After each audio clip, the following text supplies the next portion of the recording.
Okay, here's a small video on how to create folder tracks within Studio One, but it's also easy to remove the folder tracks if you don't want them.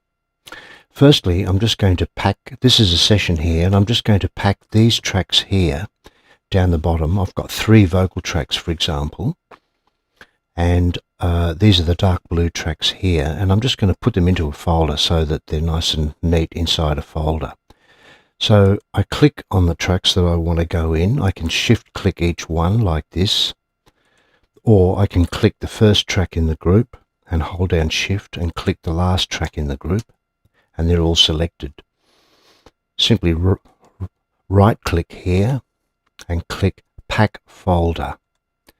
So the tracks all go inside a folder now, which is this track 12. We can double click on this and name it. And we can also colorize the folder too to make it the same as what the tracks were. So there they are.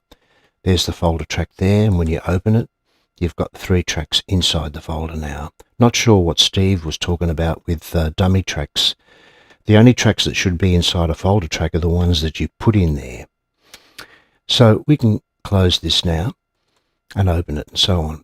If you don't even want to see the folder track in the session, you can right click it and click hide track, and it'll actually disappear from the arrange window, but the music will still play, of course.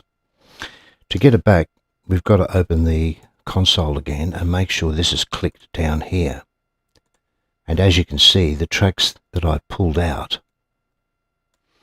are grayed out, but when I bring them back on again, you'll see that the folder track has reappeared. So there's our folder track.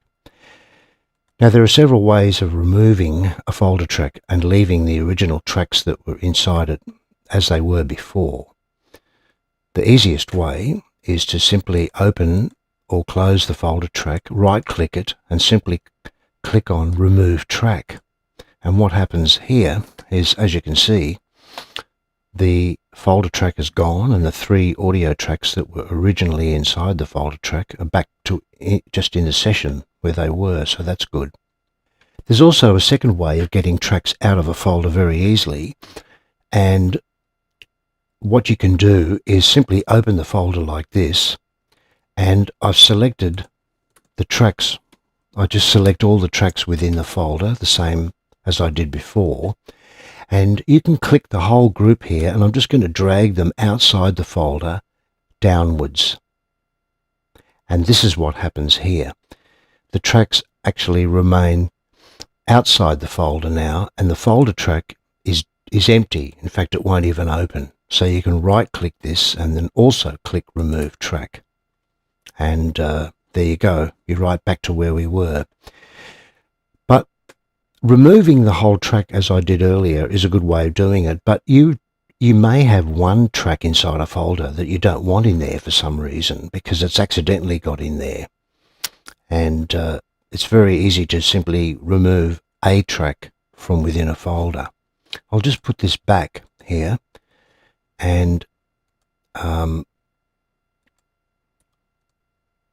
just create the folder track as it is. Supposing this Spanish guitar was in there by accident. So I'll just drag the Spanish guitar down into the vocal folder, and there it is down there. And I think, oh, I don't want that Spanish guitar in there because it's not a vocal. All you simply do is open the folder and select the track that is the rogue track that's in there, and simply grab it while the folder's open and drag it outside, and then it's done. So now the Spanish guitar is outside the folder, and the folder tracks have only got the vocals in there, as you would. And of course, you can grab this and move it around as well if you want to change the position of things. Hope that all helps.